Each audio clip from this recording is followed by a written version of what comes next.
आज के आधुनिक भारत के अध्ययन के क्रम में पृथक राष्ट्र पाकिस्तान की मांग जो मुस्लिम लीग द्वारा रखी गई उसका अध्ययन करेंगे और आखिर देश के विभाजन के कारणों को समझने का प्रयास करेंगे कि देश का दुखद विभाजन के पीछे कौन कौन से कारण जिम्मेदार थे। साथियों, भारत के दो प्रमुख संप्रदाय हिंदू और मुसलमान, यह देखा जाए तो जैसा कि ब्रिटिश अनुसंधान जो हुए उसमें ये था कि 1857 की क्रांति में चूंकि सत्ता हस्तांतरण जो है मुसलमानों से अंग्रेजों को हुआ था, तो 1857 की क्रांति में हिंदुओं की अपेक्षा मुस्लिम कहीं अधिक मुखर साबित हुए थे ब्रिटिश हुकूमत के विरुद्ध। तो वो जो है उस समय अंग्रेजों की 1857 की क्रांति के पश्चात जो नीति थी वो ये थे कि मुसलमानों को दबाया जाए और हिंदुओं को आगे बढ़ाया जाए। लेकिन जब राष्ट्रीय कांग्रेस की स्थापना हो गई और कांग्रेस के बैनर तले भारत में व्यापक जन आंदोलन चलने लगा, तो ऐसे में अंग्रेजों ने अपनी नीति बदली और अब उन्होंने हिंदुओं को दबाने और मुसलमानों को आगे करने के लिए डिवाइड एंड रूल यानी जो है बांटो और राज करो की नीति का अनुसरण किया। और इस डिवाइड एंड रूल की पॉलिसी को अंग्रेजों ने विधिवत संस्थाबद्ध करने का प्रयास किया। अंग्रेजों के ही प्रोत्साहन पर 1906 में ढाका में जो है ढाका के नवाब समीमुल्ला और आगा खां के प्रयासों से जो 1906 में कांग्रेस के समानांतर मुसलमानों का दल एक मुस्लिम लीग की स्थापना हुई थी, उसके पीछे भी वस्तुतः अंग्रेजों का ध्येय था। तत्कालीन जो गवर्नर जनरल लॉर्ड मिंटो थे वो ये चाहते थे कि कांग्रेस के पैरेलल एक ऐसा दल स्थापित हो जो है मुसलमानों का प्रतिनिधित्व करे। वो जो है जो हिंदू मुस्लिम एकता को वो तोड़ना चाहते थे, क्योंकि उनका ये विश्वास था कि यदि हिंदू और मुसलमान एकजुट रहेंगे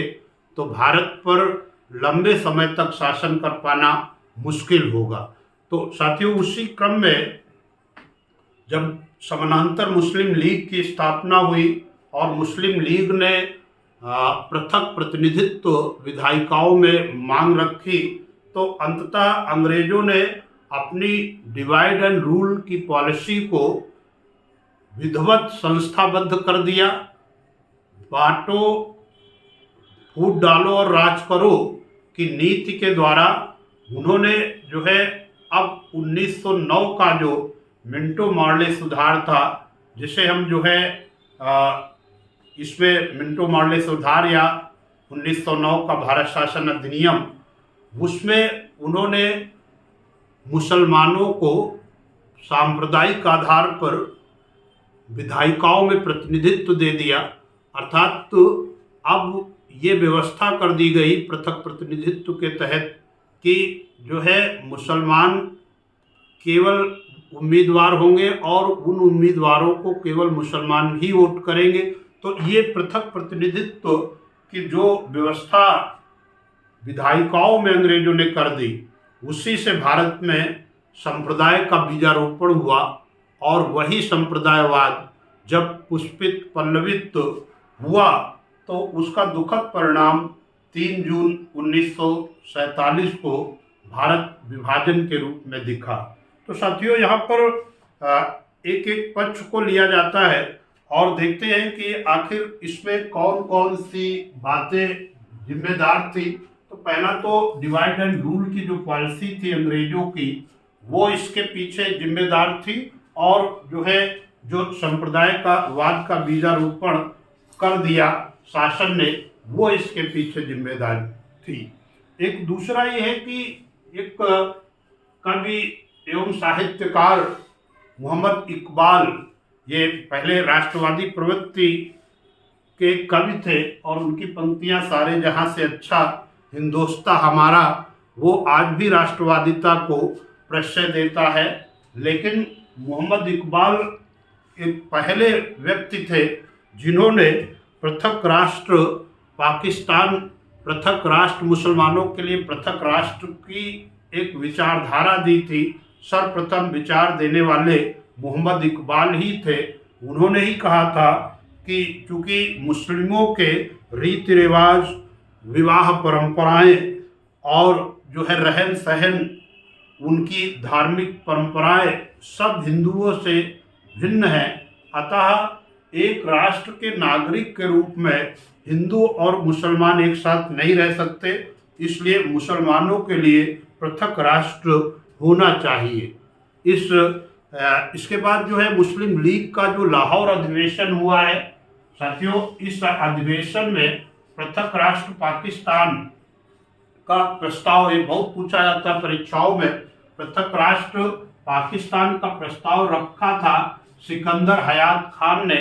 और फजलुल हक ने इस प्रस्ताव का अनुमोदन किया था। फजलुल हक द्वारा जो है ये सिकंदर हयात खान द्वारा ये प्रस्ताव तैयार किया गया था तथा फजलुल हक द्वारा ये प्रस्ताव रखा गया था। फजलुल हक ने इस प्रस्ताव को रखा था और इस प्रस्ताव का अनुमोदन करने वाले जो थे इस अधिवेशन में, लाहौर अधिवेशन में, वो खली कुज्जमा, ये तीनों नाम याद रखना चाहिए। इसमें जो है सिकंदर हयात खान ने पृथक राष्ट्र पाकिस्तान का प्रस्ताव रखा था,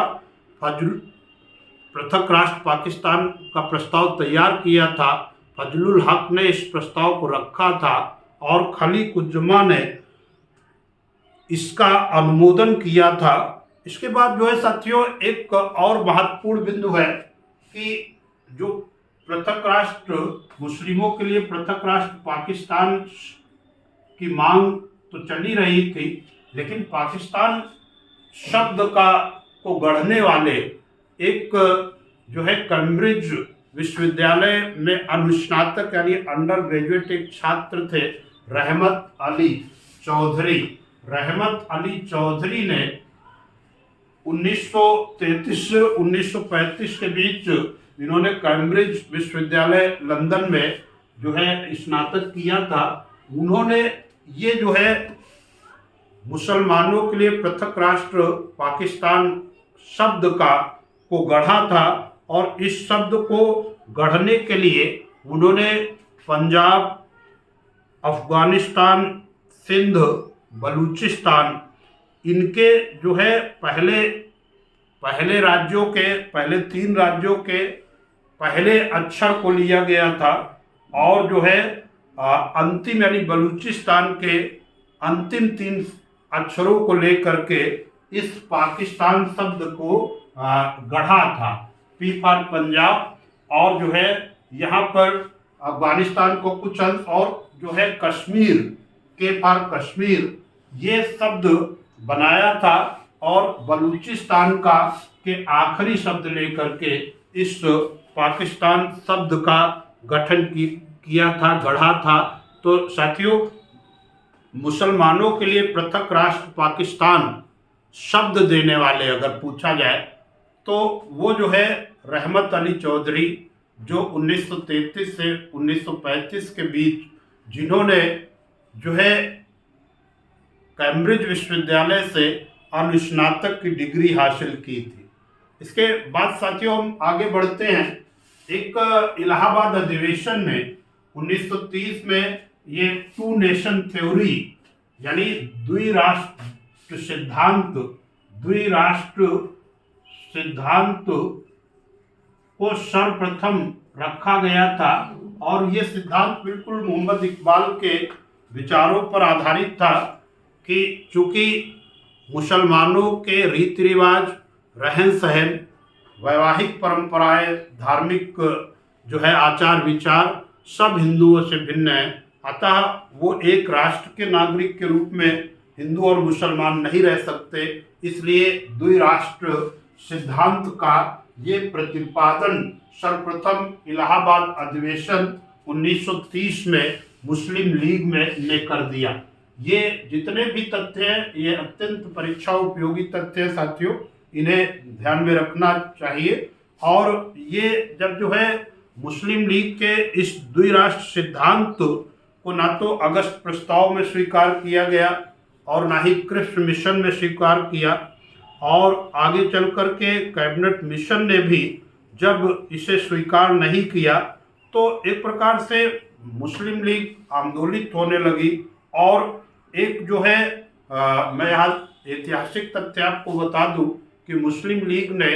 गांधी के नेतृत्व में, महात्मा जी के नेतृत्व में जो 8 अगस्त 1942 को भारत छोड़ो आंदोलन चलाया गया था, उस आंदोलन का भी मुस्लिम लीग ने विरोध किया था। और उसने कहा था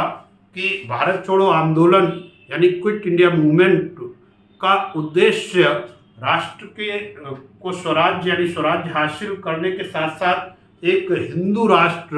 का निर्माण करना है। अतः मुस्लिम लीग ने इसका विरोध किया था भारत छोड़ो आंदोलन का। साथियों 1943 में मुस्लिम लीग का जो कराची अधिवेशन हुआ,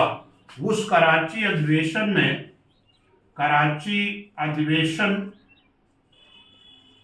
1943 इस कराची अधिवेशन में मुस्लिम लीग ने एक नया नारा दिया। वो नारा था बांटो और जाओ, डिवाइड एंड क्विट का नारा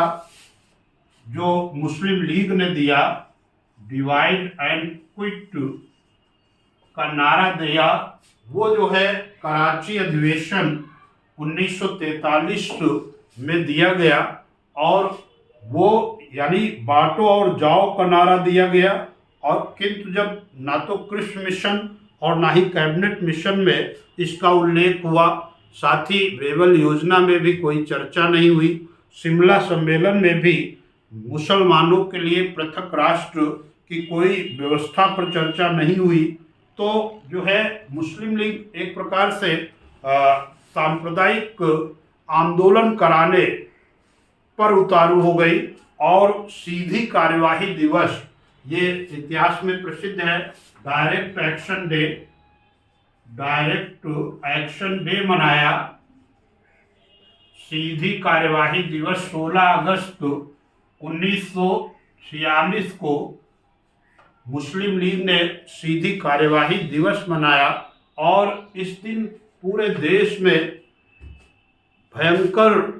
हिंदू मुस्लिम दंगे हुए, हजारों लोग मारे गए और लाखों लोग प्रभावित हुए। देश में जो है इतने व्यापक दंगे इससे पूर्व कभी नहीं हुए थे। अब ऐसे दंगों की स्थिति में ही लॉर्ड वेवल के स्थान पे लॉर्ड माउंटबेटन को जो है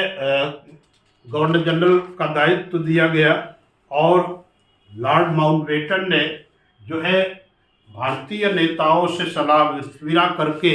भारत की जो संवैधानिक गुत्थी है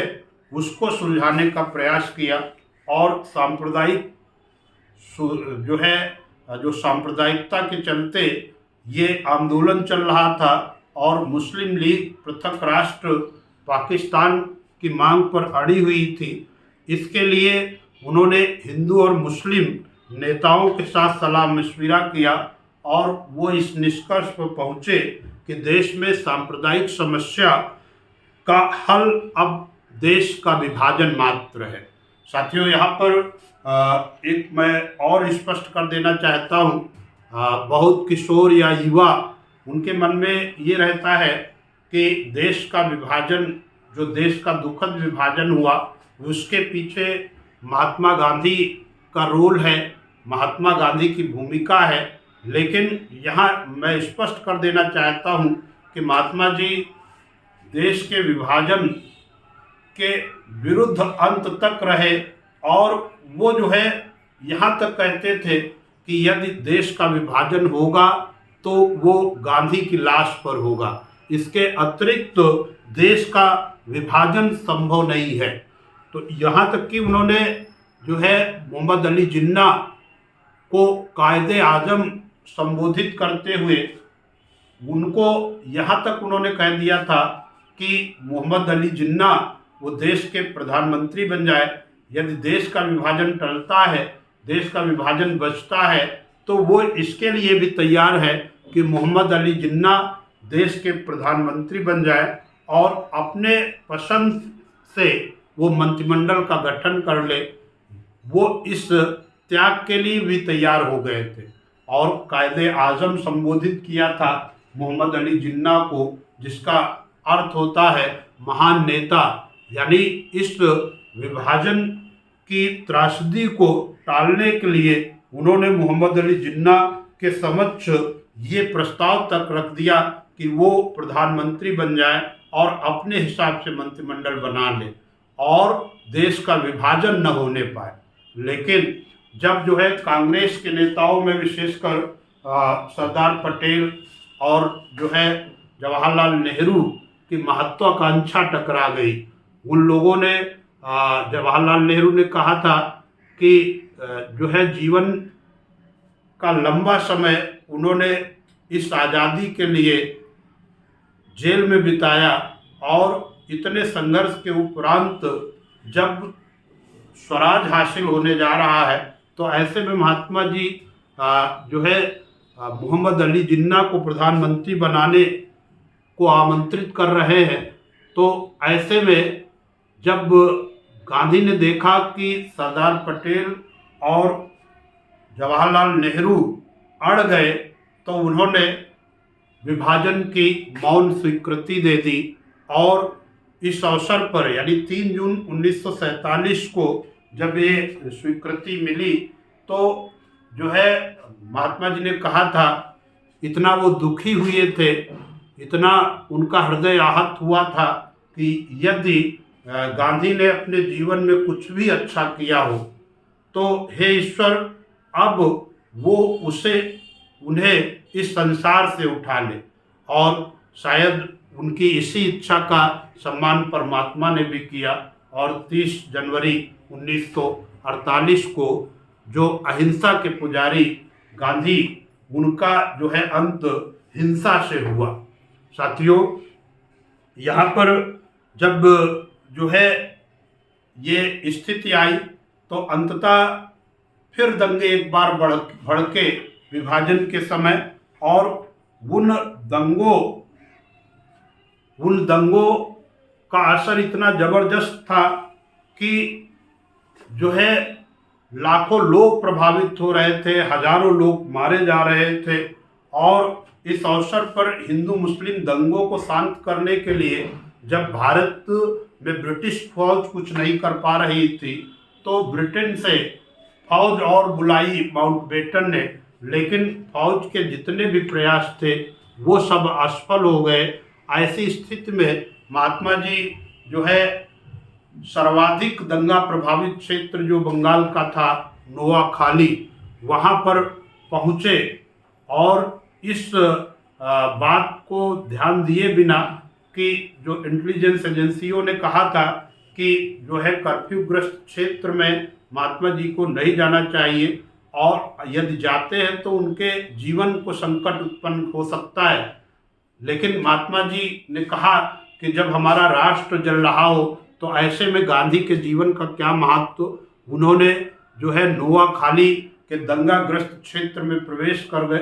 गए थे वो, और वहाँ पर उन्होंने जो है जब पूरी गलियाँ और जो है मोहल्ले बिल्कुल सूने थे, यानी कहने तात्पर्य सड़क बिल्कुल सूनी थी, तो ऐसे में वो एक बाल लेकर के उछालते हुए उन गलियों और रोडों में निकले। और जब उनको ऐसा करते देखा हिंदू और मुसलमानों के घरों के बच्चे अपने दरवाज़ों के झिरी से, तो उन्होंने जो है धीरे धीरे इशारा करके उन हिंदू और मुसलमानों को के बच्चों को बुलाया। बच्चे तो बच्चे, उनमें कोई ऐसा भाव नहीं था, वे आपस में खेलने लगे। धीरे धीरे जो बड़े थे वो जो है बाहर आए और गांधी ने जगह जगह नुक्कड़ सभाओं का आयोजन किया और लोगों को समझाया कि ये जो है हिंदू और मुसलमान परमात्मा ने नहीं बनाया, बल्कि हम आपकी विचारधारा है, हमें जो है मानव धर्म को अपनाना चाहिए। और यहाँ पर जब एक नुक्कड़ सभा साथियों कर रहे थे, प्रसंग मैं और साझा करूँगा, जब वो जो है नुक्कड़ सभा जो है कर रहे थे, तो ऐसे में एक लंबा चौड़ा पठान वो आया और गांधी के जो है गर्दन को पकड़कर दबाने लगा। लेकिन पता नहीं कैसी अंतःप्रेरणा उस पठान के मन में जागृत हुई कि वो गर्दन छोड़ करके उनके पैर पकड़ लिया और गिड़गिड़ाने लगा कि महात्मा जी, मुझे जो है अपराध बोध हो गया है, मैं आपके प्राण लेने के लिए आप पर आपका गला दाबने के लिए आया था, लेकिन पता नहीं मेरे हाथ कांप रहे हैं, मेरे अंतःप्रेरणा मेरी आत्मा कह रही है कि मैं आपकी हत्या करके बहुत बड़ा पाप कमाऊंगा, इसलिए मुझे क्षमा कर दे, मैं अब ये कार्य नहीं कर सकता। तो पठान से महात्मा जी ने कहा कि जब आपको अपराध बोध हो ही गया है, तो ऐसे में आप अब जो है इस घटना को बिल्कुल भुला दे और जो है इस घटना का कहीं चर्चा भी न करना, क्योंकि दंगे पुनः भड़क सकते हैं, क्योंकि हिंदुओं को लगेगा कि उनके लोकप्रिय नेता महात्मा जी पर किसी ने जो है जानलेवा हमला किया है, तो दंगे फिर भड़क सकते थे। तो उन्होंने उस पठान से कहा कि अब जब आपको अपराध बोध हो ही गया है, तो इस घटना का कहीं जिक्र न करना, साथ ही हो सके तो स्वयं भी भुला देना, क्योंकि ये जो है आपको भी पीड़ा देगी। तो ये महात्मा जी का जो तरीका था, सलीका था दंगे शांत करने का, तो उस समय के जो गवर्नर जनरल थे लॉर्ड माउंटबेटन, वो महात्मा गांधी के इस प्रयास से बहुत प्रभावित हुए और उन्होंने कहा था कि जो काम ब्रिटिश फौज नहीं कर सकी, उसे महात्मा जी ने अकेले ही कर दिखाया। वो जो है वास्तविक अर्थों में वन मैन बाउंड्री फोर्स है, यानी एक व्यक्ति वाली सीमा की सेना, वन मैन बाउंड्री फोर्स कहा था महात्मा जी के लिए लॉर्ड माउंटबेटन ने, वन मैन बाउंड्री फोर्स। ये बहुत पूछा जाता है परीक्षाओं में, वन मैन बाउंड्री फोर्स कहने वाले वो जो है लॉर्ड माउंटबेटन ही थे, जिन्होंने गांधी के इस जादू को देखा था कि ये जहां लाखों की फौज दंगों को शांत करने में असफल हुई थी, वहीं पर महात्मा जी ने अपने ढंग से उन दंगों को शांत कर दिया। साथियों, यहाँ पर विभाजन की त्रासदी पर कुछ बातें आपसे साझा करूँगा कि जब देश का विभाजन हुआ, तो यहाँ से मुसलमानों को जो है एक प्रस्ताव महात्मा जी ने दे रखा था कि जो मुसलमान देश छोड़ करके जाना चाहें वो जा सकते हैं पाकिस्तान, और यदि नहीं जाना चाहते तो वो रह सकते हैं। उनकी पूरी संपत्ति की सुरक्षा, उनके जीवन की सुरक्षा भारत में की जाएगी। लेकिन दूसरी ओर साथियों पाकिस्तान से जो कराची या लाहौर या इस्लामाबाद से जो ट्रेनें आ रही थी, वो जो है हिंदुओं की लाशों से पट्टी होती थी। वहाँ पर इतना रक्तपात मुस्लिम कर रहे थे और ये जो है हृदय विदारक था। और ऐसे में जब गांधी ने भारत सरकार पर ये दबाव बनाया कि जो है जो मुसलमान अपनी संपत्ति, अपना घर बार छोड़ करके पाकिस्तान जा रहे हैं, उनके रिहैबिलिटेशन के लिए उस समय जो है लाखों रुपए देने की सिफारिश उन्होंने भारत सरकार को की थी। 50 लाख रुपए के रिहैबिलिटेशन के लिए वो जो है भारत सरकार पाकिस्तान सरकार को दे। तो ऐसे में जो है नाथूराम गोडसे और एक आमटे, दो युवक थे, उनको लगा कि महात्मा जी जैसा विशाल हृदय का व्यक्ति अब इस धरा पे नहीं होना चाहिए, क्योंकि ऐसे व्यक्ति को तो राम राज्य का वासी होना चाहिए। नाथूराम गोडसे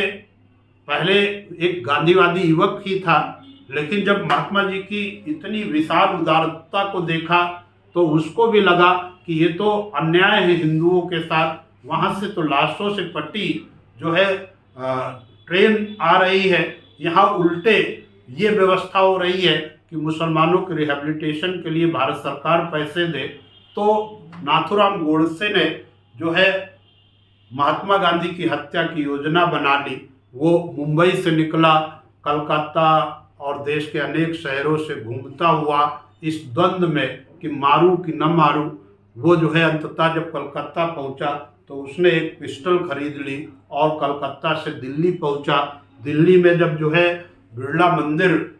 से पूजा पाठ करके महात्मा जी निकल रहे थे, तभी निकट पहुंचकर उसने जो है चरण स्पर्श किया महात्मा जी का और निकट जा करके गोली मार दी। जब जो है गोली मार दी तो उस समय के तत्कालीन गृह मंत्री वो सरदार वल्लभ भाई पटेल थे। तो सबसे पहले पहुंचने वालों में सरदार वल्लभ भाई पटेल थे। वो पहुंचे तो उन्होंने जो है महात्मा जी, उस समय उनकी सांसें चल रही थी, तो उन्होंने कहा था कि इसे फांसी की सज़ा न दी जाए। और वो जो है हे राम कहते हुए महात्मा जी ने अपने प्राणों को त्याग दिया था। इस तरीके से साथियों, अहिंसा के पुजारी का अंत हिंसा से हुआ। तो इस जो है समाज में ऐसे हृदय विदारक घटनाएं भी हुई। 30 जनवरी 1948 को जब महात्मा जी का निधन हुआ तो ये कहा जाता है, इतिहासकारों ने लिखा है कि भारत ही नहीं संपूर्ण विश्व में शोक की लहर व्याप्त हो गई थी और भारत में शायद ही कोई ऐसा घर हो जहाँ पर चूल्हा जला हो, यानी बच्चा बच्चा भूखा रह करके अपने जो है राष्ट्रपिता महात्मा गांधी की जो है हत्या के दिन शोक प्रकट किया था। तो साथियों 30 जनवरी 1948 को जब हत्या हुई तो उसी के क्रम में प्रत्येक वर्ष 30 जनवरी को हम जो है शहीद दिवस के रूप में मनाते हैं। और जो है शहीद दिवस के रूप में मनाते हैं साथियों, उनके लिए यही पंक्तियां हैं कि बिछड़ा इस कदर कि एक ऋतु ही बदल गई, एक शख्स सारे शहर को वीरान कर गया, एक शख्स सारे शहर को वीरान कर गया।